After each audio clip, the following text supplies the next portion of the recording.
Hello and welcome to The Excerpt. I'm Taylor Wilson. Today is Sunday, December 17th, 2023. The NCAA is facing a new antitrust lawsuit on behalf of student athletes seeking compensation.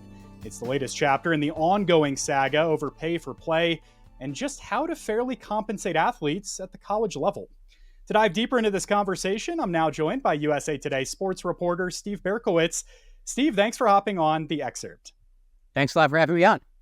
So, Steve, I want to just start by looking at some of the recent and ongoing lawsuits involving the NCAA and this kind of pay-to-play concept. There's a new suit against the NCAA and the Power Five conferences that challenges rules around player pay. What's the crux of this case, Steve? The basics of this is that they're challenging now the whole construct of pay for play, the idea that athletes ought to be compensated for providing athletic services to the university. And there's another case going on specifically around NIL or name, image, and likeness. We've talked about this here on the show before. Can you break down what's at stake here, Steve? Sure. So altogether, there are really four pending lawsuits that the NCAA has big concerns about. So there's the pay for play case. That's the most recent one. The NIL case that you're referencing is a case that's now pending with the Ninth U.S. Circuit Court of Appeals. Where that case stands is that a damages class or set of damages classes in that case have been certified by the district judge. And as a result of that, because they're seeking damages in excess of $1 billion, I think it's $1.4 billion, when you have antitrust cases, if it goes before a jury, those damages are tripled.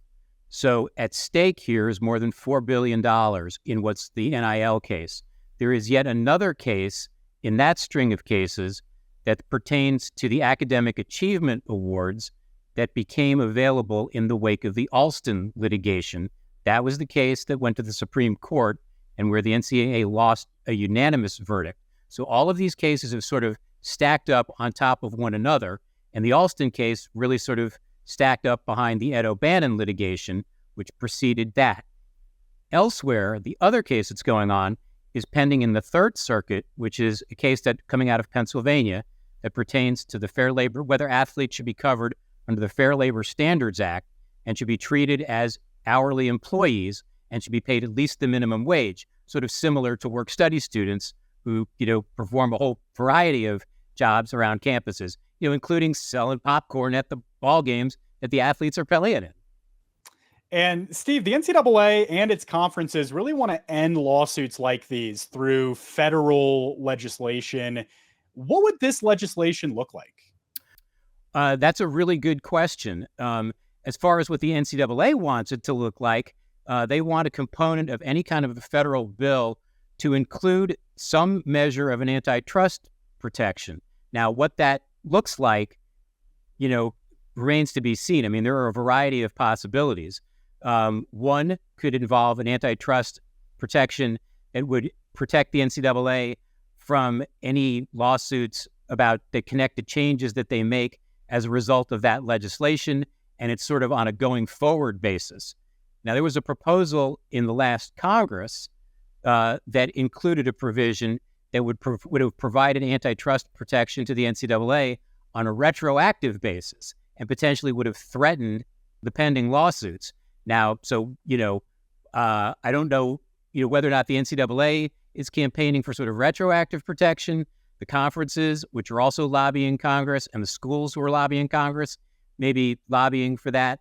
What that ends up looking like, it's really up in the air because there have been lawmakers on both sides of the aisle that have talked about their particular feelings that, either they should or they shouldn't grant this kind of antitrust exemption, even on a very narrow basis to the NCAA. Yeah, I mean, what's next for that conversation on Capitol Hill? I know there was a hearing just this fall a couple of months ago.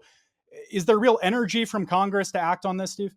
There's a lot of smoke and a lot of action and a lot of arm waving, and there's definitely interest, but converting interest into a bill and then having that bill be able to get 60 votes in the Senate, those are two very different things. And, it's hard to say how all of that is going to unwind. There are a group of senators who are keenly interested in seeing a bill put together.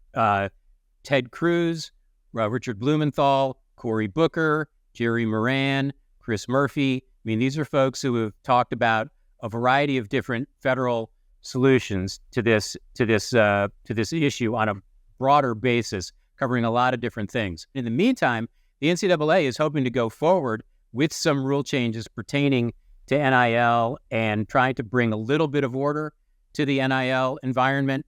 Those rules changes are supposed to be voted on at the convention in January. And in theory, those changes could subject the NCAA to yet another lawsuit. So, it's hard to know how all of this is going to end up putting together.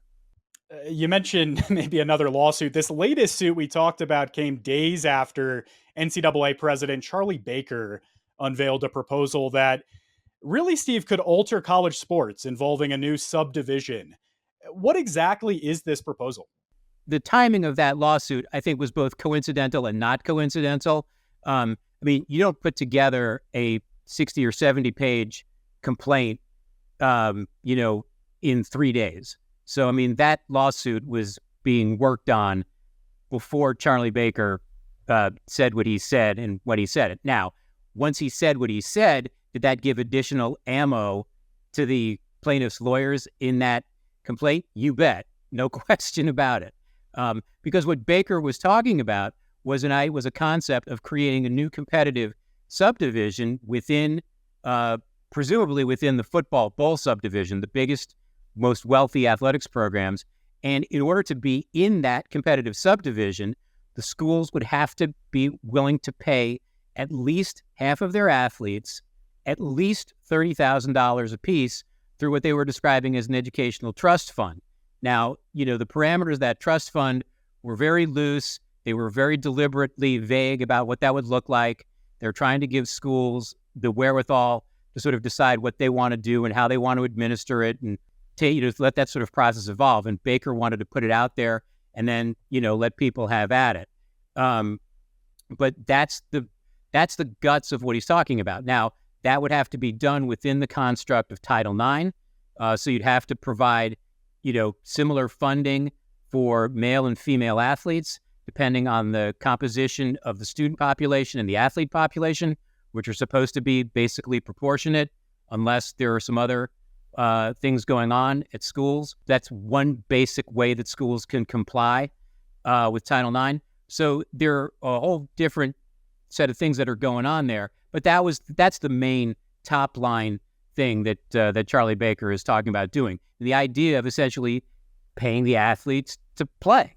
That's basically what it is, that the schools would be allowed to pay the athletes simply for showing up every day and doing what they do.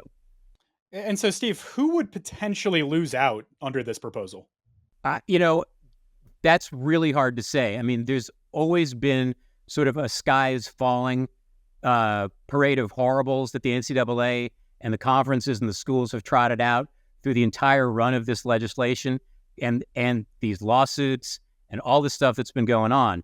And, they've talked about how fans would turn away and there would be less interest and it would, kill the so-called non-revenue sports. And, to this point, it hasn't happened. Fan interest is as high as it's ever been for certainly for college football. And, what kind of impact this would have, on schools choosing to drop sports in order to fund, football and men's basketball and women's basketball, that's hard to know. And some of that is at the NCAA's control. The NCAA, as an association, the member institutions set the minimum sport sponsorship requirements for colleges and universities. And so, depending on how you set those numbers, you have to have a certain number of teams in order to compete at a certain level within the NCAA. So some of this is within the school's control. How this will all wind out in the end, who knows? The schools keep saying, oh, we're going to run out of money. Oh, we're going to run out of money. And then, 3 days later, they come up with a new television contract that's going to pay them even more money. And it becomes harder and harder for the NCAA and for the schools to make this kind of case when they're constantly making a new television contract, they're expanding the college football playoff. All of these things generate more and more money. Yeah, I mean, as you say, Steve, a lot of layers to this conversation. What's the timeline look like going forward around some of these lawsuits and just this general conversation on pay to play in the coming months and years? I mean, the pay, I think you're going to see some of this start to come. You're going to start to see some of this stuff come into focus in January, because you'll begin to see the NCAA pass these rules on NIL and the basic construct there. What the upshot of that will be is going to be interesting to see.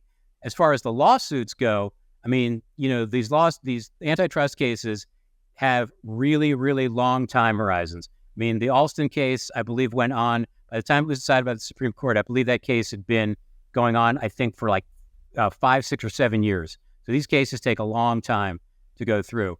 With what's going on in Capitol Hill, it would seem on a realistic basis that something would have to happen before you get too deep into the presidential election cycle, because, just stuff kind of stops happening on Capitol Hill. So there'll be a window at the beginning of the year where something potentially could get passed. If it doesn't happen then, it probably wouldn't happen in 2024. Doesn't mean that it can't come around again after the election. So that could go on. They've been talking about this on Capitol Hill in a pretty serious way for 3 or 4 years. All right, Steve Berkowitz is a sports project reporter for USA Today. Thank you, Steve. Thanks a lot for having me on. Thanks for watching. I'm Taylor Wilson. I'll see you next time.